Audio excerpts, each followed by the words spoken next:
O quê? Beijão?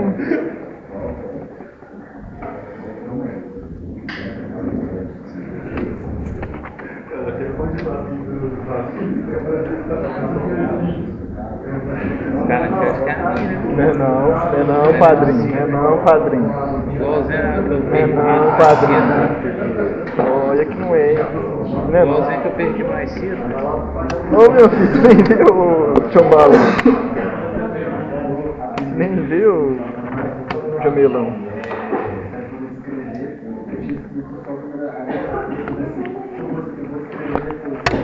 Luiz Jamelão. Luizão Jamelão.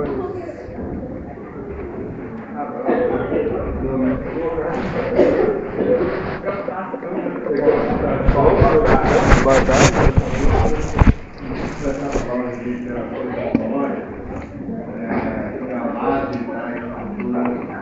Em comunidades. Então, vamos rever um conceito que é legal.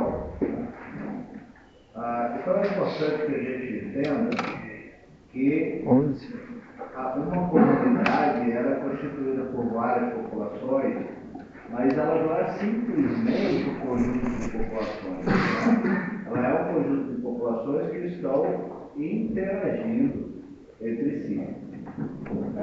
Então esse é um ponto importante. A gente está falando de um conjunto aleatório de populações. A gente está falando de populações que interagem para constituir o que a gente chama de comunidade. O desafio, assim como é no estudo das populações, é que muitas vezes essas interações não são fáceis de serem percebidas, né?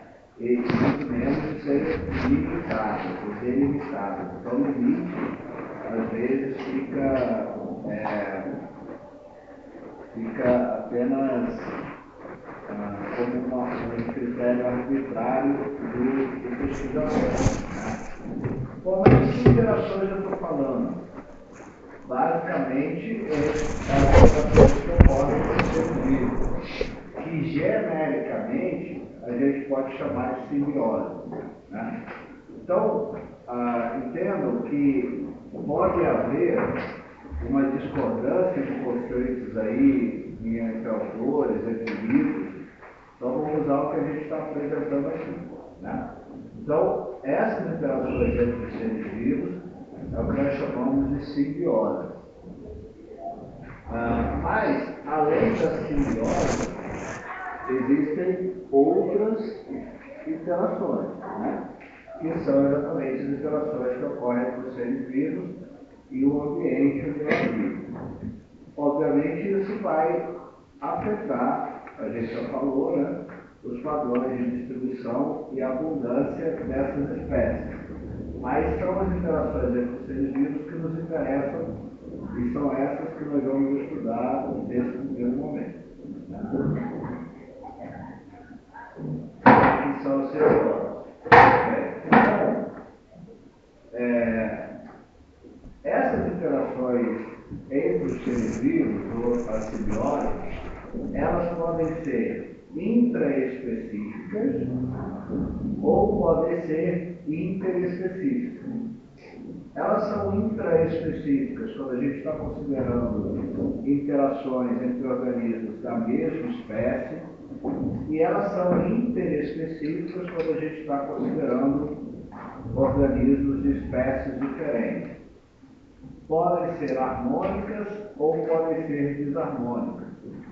Harmônicas, a gente considera uma interação harmônica quando ambos se beneficiam da interação ou quando um se beneficia e o outro não ganha nem perde.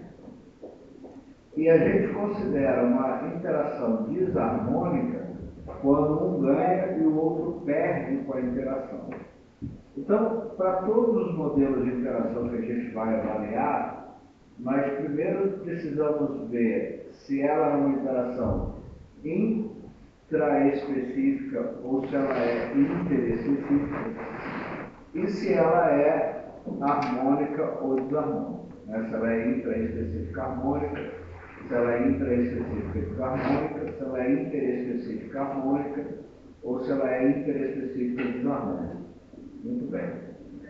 Então, como eu disse para vocês, né, as interações elas podem ser interações em que ambos perdem. A competição é um exemplo assim. Né? A gente já falou aqui muitas vezes que as espécies tendem a evitar a competição. Exatamente porque a competição, embora um ganha, o outro perca, quem ganhou hoje pode perder amanhã. Então, na natureza, as espécies tendem a evitar a competição. Por isso que a gente falou muito de especialização de nichos, né? De redução da amplitude do nicho ecológico, de ocorrência em locais diferentes, etc. Outras interações podem ser negativas para um e neutras para outro. Né? Algumas podem ser positivas para um e negativas para o outro. Em alguns casos pode ser positiva e positiva, né? Positiva para ambos, e outro positiva e diferente. Obviamente a gente não vai ter interação diferente dos dois, né? Senão não é interação, né? Uma interação que seja diferente dos dois não é uma interação. Então a interação ela pode ter diferentes resultados. A gente tem que avaliar isso, né? E um detalhe importante é que, às vezes, a gente pode ter 3 espécies envolvidas aí na interação, com interações diferentes, né? A gente pode identificar mais de um modelo de interação numa mesma situação. Então, a gente vai procurar ver tudo isso a partir de agora. Muito bem. Vamos ver, então, quais são os modelos de interação que a gente pode identificar na natureza. Vamos começar com as interações intraespecíficas. Aqui, na verdade, tem mais a ver com o estudo de populações, né? Mas como elas são poucas, eu vou manter aqui para a gente relembrar. Vocês devem ter visto isso com blocos, né? Então, intraespecíficas são interações que ocorrem dentro da espécie. Os indivíduos da mesma espécie interagindo de alguma forma. Elas podem ser harmônicas ou desarmônicas. Entre as harmônicas, nós temos basicamente 3 modelos: as colônias, as sociedades e as reuniões. São 3 modelos de interações intraespecíficas harmônicas. Já entre as intraespecíficas desarmônicas, são apenas 2.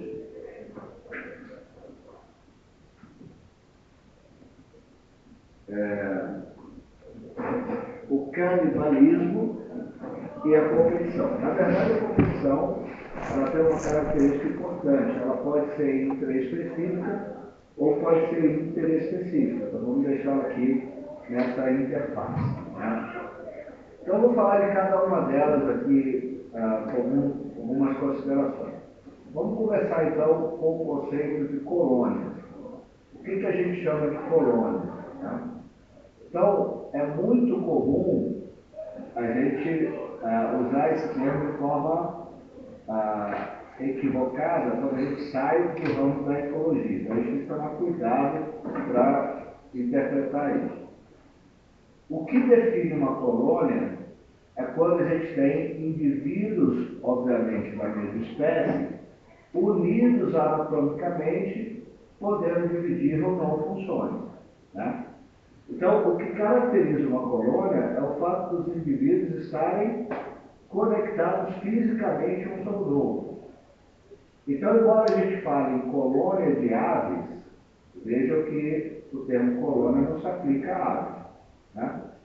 Ou a gente fala de colônia de imigrantes, também não se aplica. Não se aplica também a colônia de vespas, não é o termo correto. Embora de abelhas, embora seja usual, não é correto dentro do conceito da ecologia. Né?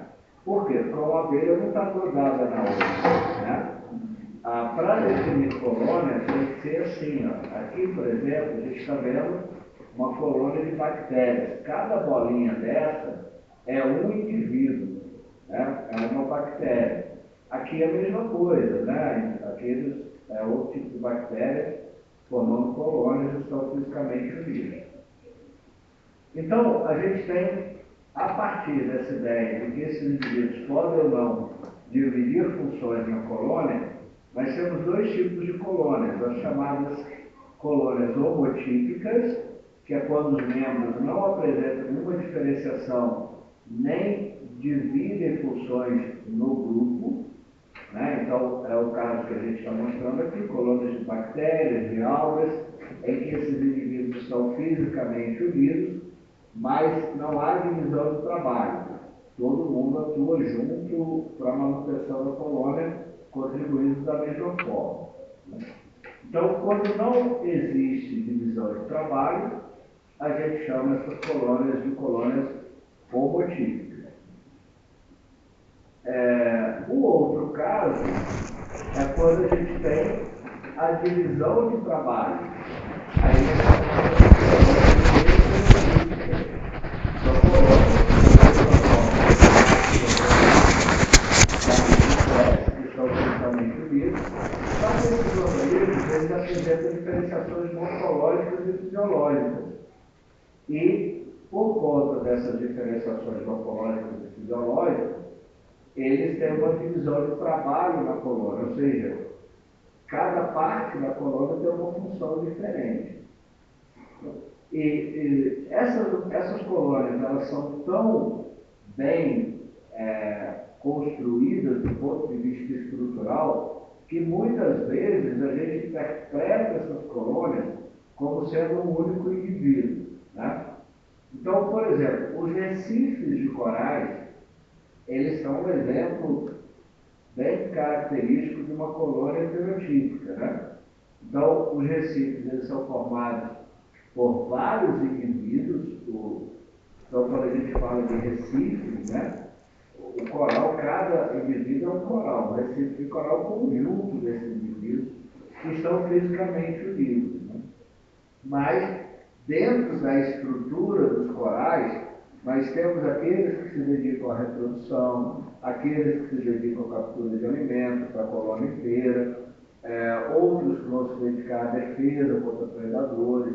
Enfim, há uma divisão de funções dentro dessa colônia, e por isso ela é dita heterotípica. Um exemplo bem clássico são as caravelas, as medusas. Né? As caravelas, elas são colônias de indivíduos. Então, o que a gente está vendo aqui, por exemplo, não é um indivíduo. que nós estamos vendo aqui é uma colônia formada por vários indivíduos que estão unidos anatomicamente com funções diferentes. Alguns indivíduos vão ser responsáveis pela flutuação, outros pela captura de alimentos, outros pela reprodução, como eu falei. Aqui um outro exemplo de uma caravela, então esses são animais classicamente conhecidos como colônias heterotípicas. Então, a colônia tem essa característica, os indivíduos são fisicamente unidos, podendo ou não diferir ou dividir funções. Bom, qual é a diferença da colônia para a sociedade?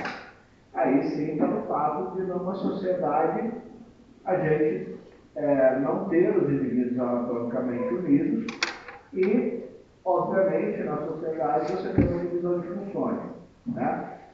Então, o conceito básico é só agrupamentos de indivíduos da mesma espécie que vão ter algum grau de trabalho e colaboração que produz benefícios para todo mundo, para toda a sociedade. Então, esse é o exemplo. Aí sim entra os insetos, então, o caso de abelhas, vespas, formigas, cupins, são ditos insetos sociais. Por quê? Porque eles se estruturam numa sociedade com divisão de funções. Né? Todo mundo conhece aí a abelha, a abelha rainha, a serária, o zangão, né? Há castas diferentes de formigas, etc. Então, o correto para a gente se referir a um agrupamento, a um ninho de vespas, ou a um ninho de abelhas, ou a um ninho de formigas, ou cupins, é sociedade, não colônia. Da mesma forma, quando a gente se refere a grandes animais, né? ou tanto pequenos quanto grandes animais, que têm essa organização social e com divisões de funções. Né? Então, a gente tem sociedades, claro que nem todos os animais formam sociedade, vejam bem, não basta ter um agrupamento de indivíduos para a gente considerar uma sociedade. Né? Esses indivíduos têm que trabalhar em conjunto para o bem comum do grupo. Então tem que ter uma divisão de função e tal. Não é simplesmente um agrupamento de indivíduos. Por exemplo, se você pegar um bando de aves, ora, isso não é uma sociedade. Né? Também não é uma colônia, porque nós estamos fisicamente unidos. Então o que é? Nada. Se não tem interação, não é nada. Né? A não ser que tenha uma interação para desenvolver uma função, isso pode acontecer. Sociedades humanas, né, a gente se organiza em cidades, né, por exemplo, com divisão de funções, né, cada parte da sociedade dividindo suas funções aí especificamente.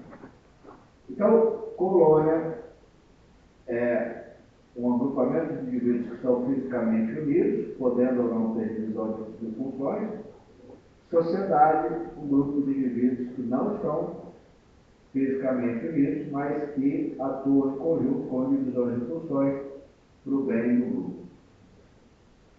E a gente tem uma terceira categoria que nós chamamos de reuniões. O que são reuniões? São agrupamentos temporários de animais da mesma espécie. Então, por exemplo, os animais, quando eles se reúnem para migrar juntos, eles estão reunidos para executar aquela função. Né? Por que isso não é uma sociedade? Porque quando eles migram, depois cada um vai cuidar de si. Não há, o trabalho conjunto ele é temporário. É só durante o ato de migrar. Né? Então, as aves, e não só as aves, os animais que migram, nós vimos lá no sistema de geografia esse fenômeno da migração, migrar em grupos ajuda a diminuir, por exemplo, o risco individual de predação. Né? No caso das aves, por exemplo, não é à toa que elas têm esse voo em V, né? Isso é uma forma de diminuir a resistência do ar, e há uma colaboração ali com a alternância do indivíduo que está à frente do grupo. Então, a migração, tanto que ocorre com aves, quanto que ocorre com grandes mamíferos na África, é uma característica importante de reunião, né? Porque é temporário, não é permanente. Bom, sociedades e mesmo reuniões são agrupamentos que exigem um nível de evolução bastante significativo.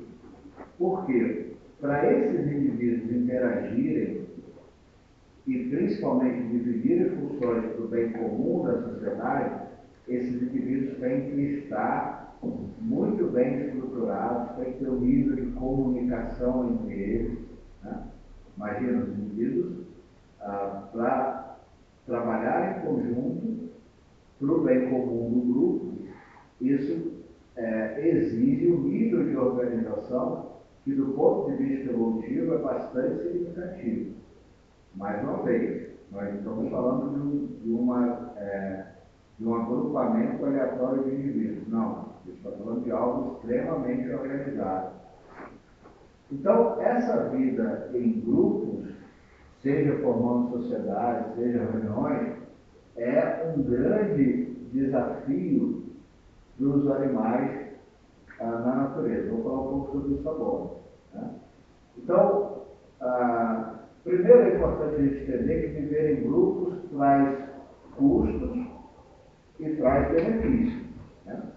Tem custos e tem benefícios dessa vida em grupo. Vamos discutir isso. E isso exige um comportamento social altamente complexo, né? Que evolui sem que os benefícios compensam os custos. Lembra que essa é uma regra geral da natureza. Eu falei isso aqui em vários momentos, né? A natureza trabalha nesse balanço custo-benefício. Quando algo custa mais que o benefício gerado, esse comportamento tende a desaparecer. Mas quando o benefício é maior do que o custo, esse comportamento tende a se manter durante as relações aí. Então, vamos falar em custos e benefícios. Primeiro, quais são os benefícios de se viver em grupo? Melhor forrajamento, ou seja, é mais fácil caçar, buscar alimento em grupo do que individualmente. Então, essa é uma vantagem importante. Trabalhando de forma coordenada em grupo, é mais fácil capturar, conseguir comida.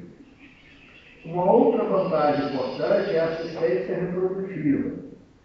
Então, às vezes, apenas um casal, apenas o pai e a mãe, não são capazes de proteger a espécie. Então, trabalhando em grupo, é possível uma melhor proteção da prole, né? Por isso que a gente chama de assistência reprodutiva. E há uma redução no risco de predação, principalmente no risco individual. Quer dizer, imagina que se um animal, um predador, ataca um bando, a chance de um dos indivíduos ser o predado é ele dividido pelo número de indivíduos do bando, né? Se o indivíduo estiver sozinho, ele vai ser predado. Mas se ele estiver em grupo, pode ser que seja outro indivíduo predado. Então, essa predação reduz. Além do fato de que grupos podem dar a ideia para os predadores de que, ao invés de ser vários indivíduos, ser um indivíduo muito grande, o que pode inibir ações de predação. Esses são basicamente os benefícios que valem por meio do processo de comunicação. Agora, quais os custos? Por outro lado, os indivíduos, obviamente, vão ficar mais visíveis a eventuais predadores, né? Quanto mais indivíduos no mesmo local, vai existir uma forte competição específica. Então, todos esses indivíduos precisam se alimentar, todos esses indivíduos precisam se reproduzir, né? Então, eles vão competir por recurso quando estão com muitos indivíduos envolvidos. E existe uma um aumento na expressão de doenças, né? Esses indivíduos, a gente já viu, isso é uma regra bem geral da ecologia, né?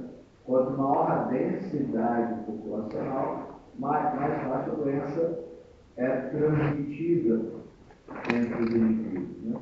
Não é à toa que a gente fica mais gripado no inverno, né? Porque a gente fica mais concentrado. Então, a dispersão de doenças é um outro problema importante. Avaliar esses dois custos e benefícios é uma questão extremamente importante para os indivíduos perceberem se vale ou não a pena viver em grupo, seja de forma constante ou de forma temporária, né? Lembra, quando os custos são maiores que os benefícios, esse comportamento se dilui. Quando os benefícios são maiores que os custos, esse comportamento se mantém nas futuras gerações.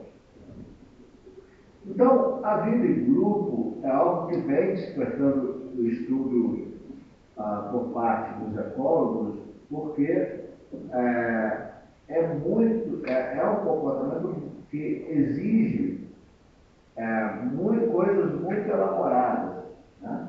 Requer, então, por exemplo, aprendizagem, requer uma estrutura social e requer uma hierarquia dentro do grupo, né? Então, se esses indivíduos, aqui é um caso clássico desses animais, que tem um comportamento social muito forte, né? Em que um dos indivíduos fica atento ali à presença de predadores, né? Ele tem essa estrutura social. Essa diferença de hierarquia e funções dentro do grupo, que obviamente pode expor, por exemplo, esse indivíduo mais à predação do que outro, né? Mas uma exigência importante da sociedade é a comunicação. Ou seja, esses indivíduos precisam se comunicar, né? Se eles vão dividir funções, né? Caçar juntos, se proteger juntos, buscar juntos por alimentos, eles precisam ter algum nível de comunicação. E a comunicação dos animais pode ser feita de diferentes maneiras. Pode ser de forma visual, por gestos ou posturas, pode ser por som, né, por vocalização, por chamadas de alarme, função, de acasalamento, pode ser por toque ou pode ser por elementos químicos, como os feromônios. E aí o nome correto é esse mesmo, né? Feromônio, porque isso não é um hormônio, né? É uma outra substância.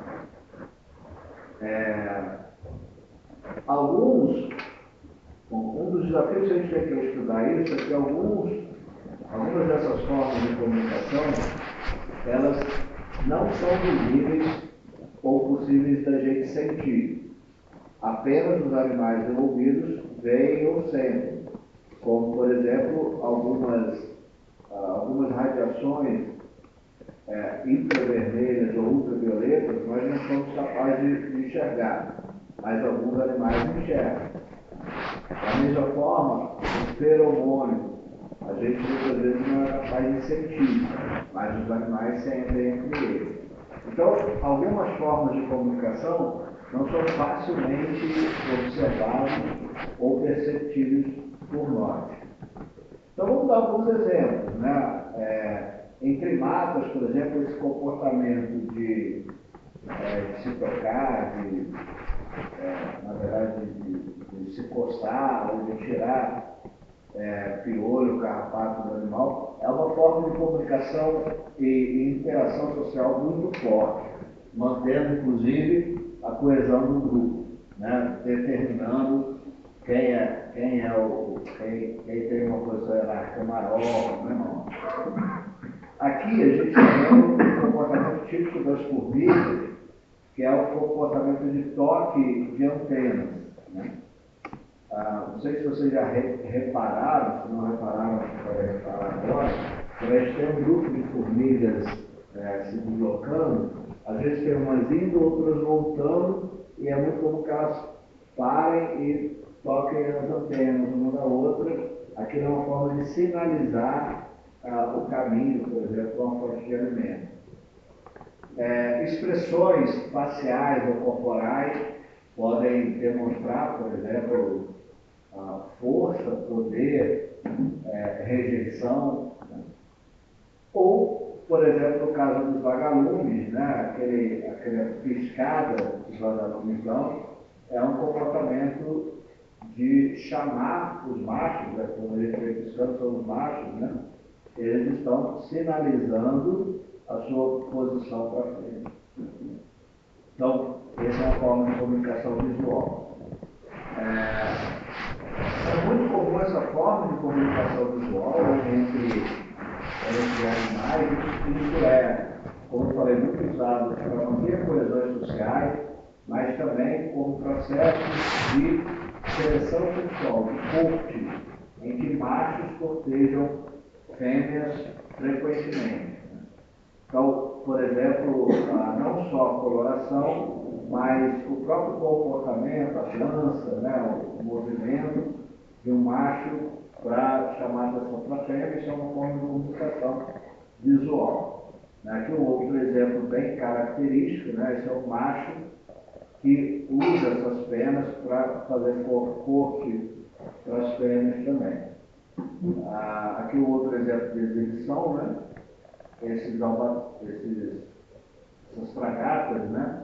Elas inflam o papo vermelho, só o macho tem esse papo vermelho, também para atrair a fêmea, para chamar a atenção da fêmea. Então, danças, né? Exibições, como nesse caso. Bom, e há outras formas também de identificação, né? A coloração pode ser também um alerta de perigo para outras espécies, né?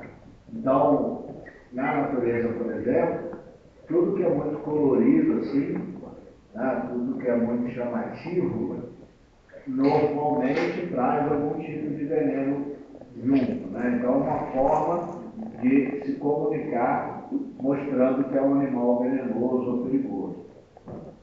Então, essa é uma regra bem geral na natureza, né? Tudo que chama muita atenção, normalmente é um bicho perigoso, né?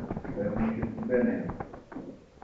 Então, a vida em grupos, ela exige comportamentos sociais muito elaborados, como cooperação, reciprocidade e altruísmo. Cooperar significa, né, atuar junto para desenvolver uma função. A reciprocidade, né, um ajudar o outro. E o altruísmo é quando alguém abre mão da sua possível vantagem ou sucesso adaptativo para o bem do grupo, que é, por exemplo, o que as abelhas operárias fazem, né? Porque elas abrem mão da sua capacidade de reprodução para ajudar a cuidar dos filhotes da abelha rainha. Bom, isso tem vantagens evolutivas também. Lembra? Se não fosse uma vantagem evolutiva, senão você não teria no grupo. Eu acho que eu não tenho vídeo aqui. Bom, depois eu mostro um exemplo de cooperação para você.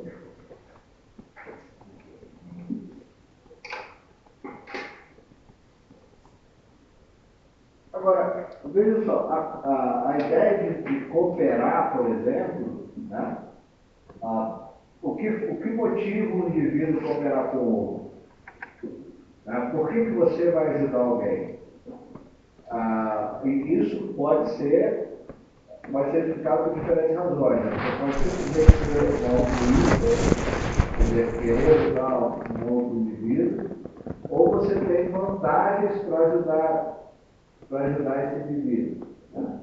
Então, esse comportamento de cooperação, por exemplo, pode ser estimulado por uma ação de buscar por alimento, por exemplo. Sozinho você não consegue, então você se une a outro indivíduo e consegue.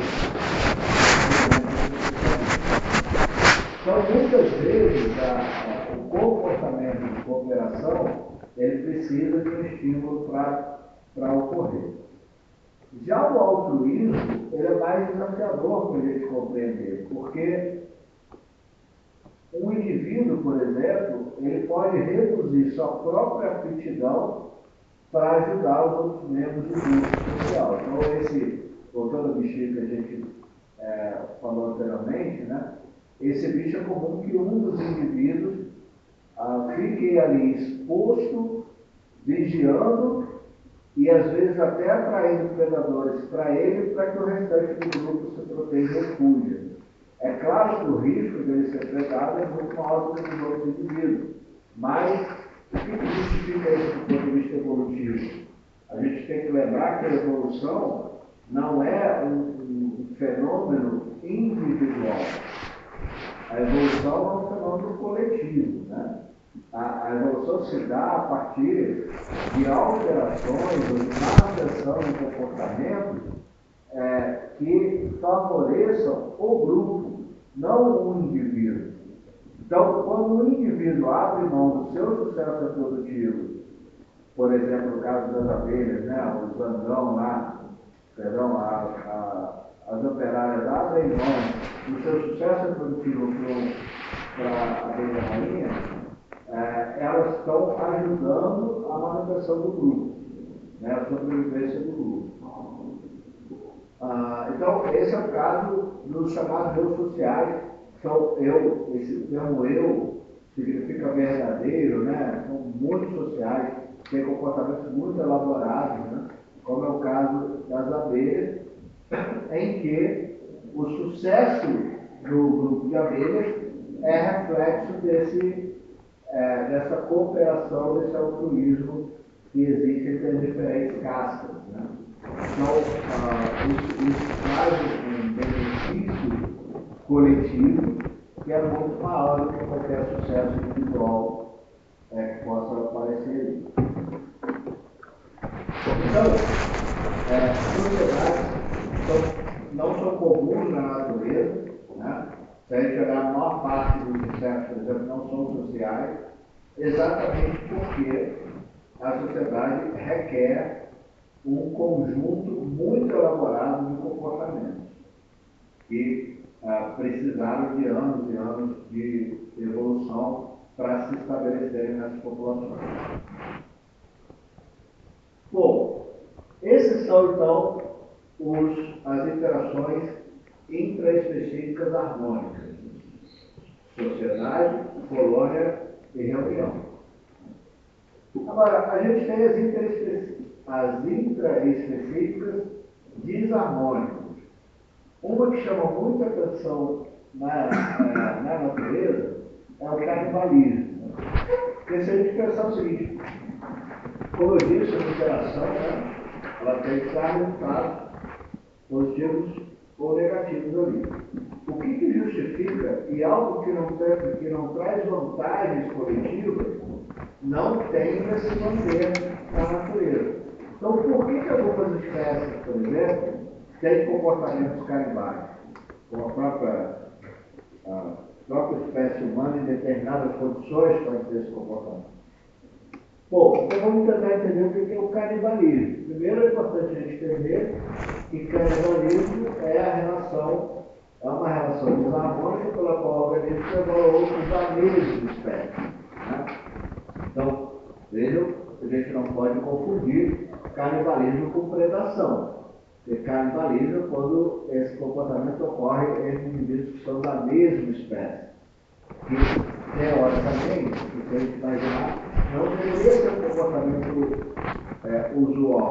Afinal de contas, você está investindo contra a sua própria espécie. Mas há muitos exemplos em que isso pode ocorrer. Então a gente tem exemplos de canibalismo em quase todos os grupos animais, entre répteis, entre mamíferos, entre aves, entre insetos, né, entre mamíferos de pequeno porte. Então, esse comportamento de canibalismo, Primeiro, ele é mais comum do que a gente pensa, né? Ele é algo extremamente comum na natureza, e se ele é extremamente comum na natureza, ele tem que fazer algum sentido do ponto de vista evolutivo. Como eu disse, né? Nada que não traga mais benefícios que prejuízos se manteria ao longo das gerações, deveria desaparecer. Então, faz sentido do ponto de vista evolutivo. A maioria das espécies, em algum momento, podem se tornar canibais se certas condições estiverem presentes. Então, algumas espécies são canibais frequentemente, outras, como a espécie humana, pode se tornar canibal em determinadas situações. A gente tem muitos exemplos de casos do canibalismo na espécie humana. Temos, obviamente, mais exemplos em grupos mais primitivos, né?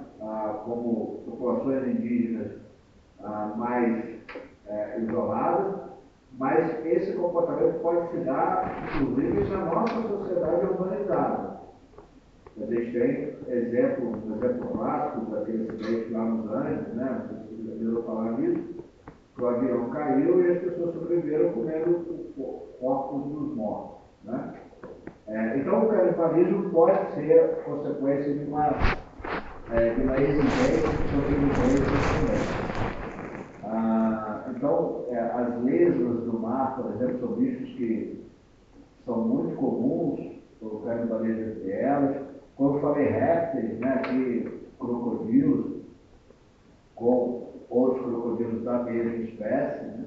O dragão de Komodo é um bicho bastante comum, canibalismo entre eles, e até mesmo entre ursos, né? Os ursos polares aqui podem provocar canibalismo. O canibalismo pode ser uma resposta à ausência de alimento, então, por exemplo.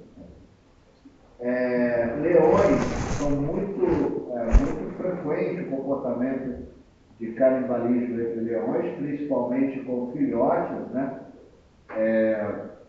E aí a gente vai dar um nome específico para isso, a gente chama de infanticídio, né? Quando os indivíduos comem e se alimentam de filhotes. No caso de leões, como os leões se estruturam socialmente em haréns, né? Normalmente você tem um macho para várias fêmeas. Então, se você tem um macho para várias fêmeas, é normal que os machos briguem pelos grupos de fêmeas, e muitas vezes o macho, quando está mais velho, por exemplo, ou ornamentado, ele é excluído e o macho pega para si aquele grupo de fêmeas. E matar os filhotes é uma forma de induzir as fêmeas a estarem sexualmente ativas e férteis novamente, né? Porque enquanto o filhote está ali, as fêmeas ficam devotadas ao cuidado do filhote. Quando o macho assume um novo grupo, ele então passa do ponto de vista evolutivo, não interessa para ele que aqueles filhotes que não são filhos dele cresçam e também se reproduzam. Então, mata esses filhotes para induzir as fêmeas para que ele possa ter os seus próprios filhos. Então, esse é um comportamento comum entre leões. Curiosamente, e aí há uma proximidade muito grande com humanos, né? Chimpanzés também têm muitos comportamentos. Embora chimpanzés sejam herbívoros, na maior parte, na verdade são onívoros, né? Mas a maior parte da sua dieta é de plantas, eles podem ou atacar outras espécies de população ou fazer canibalismo, ou seja, matar e comer indivíduos também que são da mesma espécie, mas são grupos diferentes, né? Então a gente tem vários registros muito interessantes de chimpanzés que competem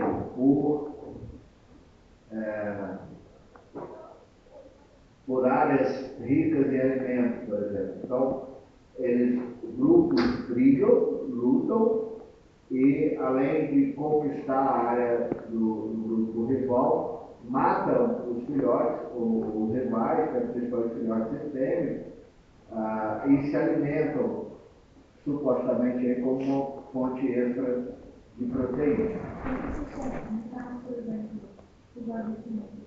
Quando um filhote está doente, fraco, e a mãe ou o pai acaba comendo esse filhote, se caracteriza como canibalismo? Sempre que um animal alimentar de outro da mesma espécie, é um canibalismo, depende da razão.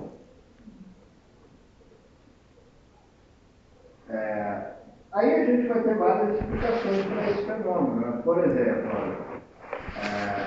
existem casos de canibalismo em que ocorrem ainda na fase larval. Então, os bichos nem se tornaram adultos e eles já são canibais. Por exemplo, os girinos comem girinos. Né? Ou há casos em tubarões, por exemplo, que o canibalismo ocorre ainda dentro do corpo da fêmea, da mãe. Os filhotes formados, antes de serem do parto ocorrer, eles já praticam o canibalismo entre eles. Uma das hipóteses é que isso diminuiria a competição intraespecífica, né? Então, na verdade, como eu falei, você tem muitos indivíduos, esses indivíduos vão competir por alimento, então é uma forma de diminuir essa competição, e pode também ser uma forma de preparar o animal para a vida adulta, principalmente no caso de grandes predadores como tubarões. Né? Os bichos já começam ali a se preparar para a vida adulta. Então, aranhas, serpentes, né, que a gente está vendo uma serpente aberta, com outro dentro. Bom, então, se o canibalismo é algo relativamente comum na natureza, como a gente, do ponto de vista evolutivo, né, que vantagens o canibalismo poderia trazer? Então, a gente tem alguns aspectos importantes aqui. Por exemplo, fornecer alimento para os outros jovens que sobrevivem. Né? Então, imagina o seguinte, essa é uma regra geral da biologia, né, da história natural. Nem todo mundo que nasce vai chegar à idade adulta e se reproduz. A maior parte vai ser predada. Então, se já vai ser predada, do ponto de vista evolutivo, os indivíduos podem se alimentar dos seus irmãos, e isso é uma forma de suprir a ausência de alimento, por exemplo, durante o desenvolvimento. Né? E aí, se isso ocorre, isso diminui a competição intraespecífica. Né? Então, se você coloca, se o animal lá tem milhares de ovos, se todos esses ovos eclodirem, né, todos os filhotes eclodirem, vai ter muitos indivíduos competindo por espaço, por recursos e tal. Então, a diminuição da competição específica. Pode ser resultado da seleção sexual, como no caso dos leões, né, porque garante a sua prole o termo aqui está melhor em genes, mas os genes mais adaptados, na verdade. Né? Então, imagina que se um animal, um leão, por exemplo, conseguiu tomar o grupo de outro leão, ele tem vantagens adaptativas em relação a esse outro. O outro pode estar velho, pode estar doente. Garante alimento próximo e abundante para todo mundo. E os machos que morrem podem garantir sucesso para os seus espermatozoides fertilizando ovos. Né? Por exemplo, é muito comum o canibalismo entre aranhas, em que o macho é muito, eu já mostrei fotos para vocês, né? O macho ele é muito menor que a fêmea é muito maior, mas o macho tem 25 vezes a menos de tamanho e de peso. Porque o macho cumpre basicamente o papel de fornecer espermatozoides, ele não tem comportamentos de cuidado por prole. Então, a partir do momento que ele liberou os espermatozoides no interior da fêmea, ou no caso de circulação externa no ambiente, ele morre, porque ele já cumpriu o papel o papel biológico dele, né, que era garantir a fecundação, e com isso ele pode ele mesmo servir de alimento para os filhotes. Então, isso é uma lógica, né, pode parecer do ponto de vista da nossa sociedade cruel, mas do ponto de vista da natureza é extremamente vantajoso, né? Porque o que importa no final das contas é que aquela população deixe descendentes cada vez mais rápido. Então o macho, quando ele cede os espermatozoides dele, o espermatozoide vai gerar ovos, ele mesmo pode ser o alimento que vai sustentar esses filhotes, ou mesmo a mãe durante o período de incubação. Então isso, é claro, é uma característica a ser considerada. Nem todo mundo vai se comportar dessa forma, porque isso depende do papel, principalmente do ponto de vista da educação sexual, do papel do macho e do fêmea no cuidado com a prole, né, em garantir a sobrevivência da prole. A gente vai ver, semana que vem, a gente vai ver vários exemplos disso na natureza, né? Vou mostrar aí muitos casos em que como essas relações podem se dar na natureza, na formação de grupos aí. Bom, mas esses casos são casos mais fáceis, mais simples, né? Até porque são casos intraespecíficos. O que é extremamente relevante para a gente é entender os aspectos vinculados à competição, porque isso determina muita coisa em termos de padrões de distribuição ou não da espécie. Como eu disse para vocês, a competição pode ser intra ou interespecífica. Vamos começar a estudar a competição intraespecífica, né? Que a gente está vendo dois animais, dois lobos, brigando por um coelho capturado. Né?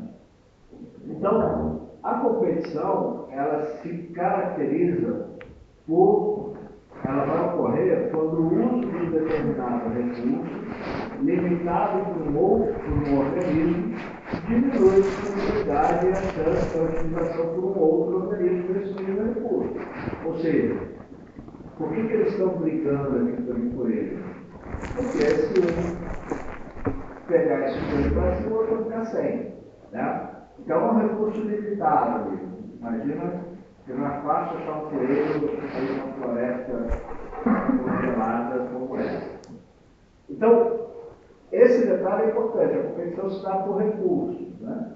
E ela vai ser sempre maior quanto maior for a sobreposição de risco ecológico. A gente falou bastante disso já, né? A sobreposição de risco determina a intensidade da competição.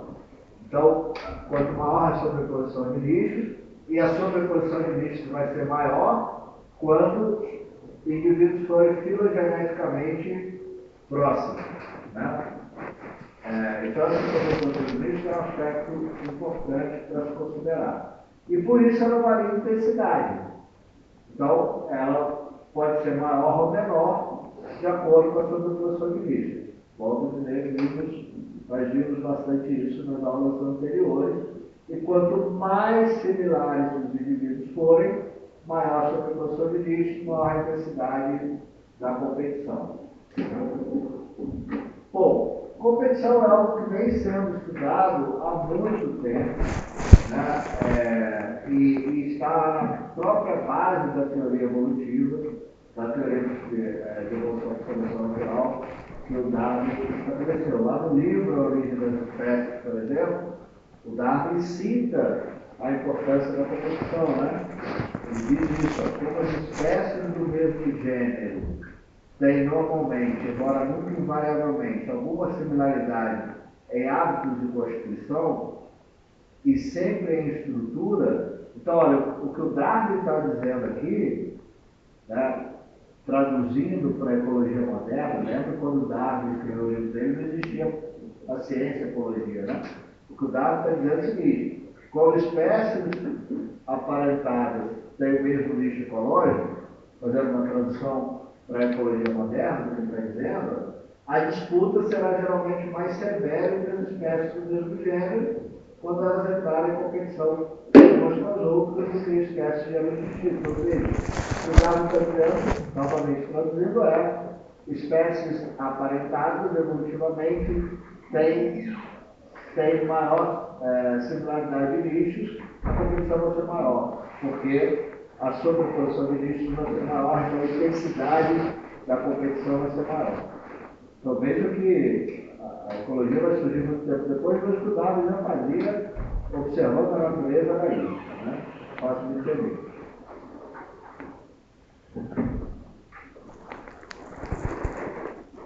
Então, a competição ela pode se dar em diferentes cenários, né?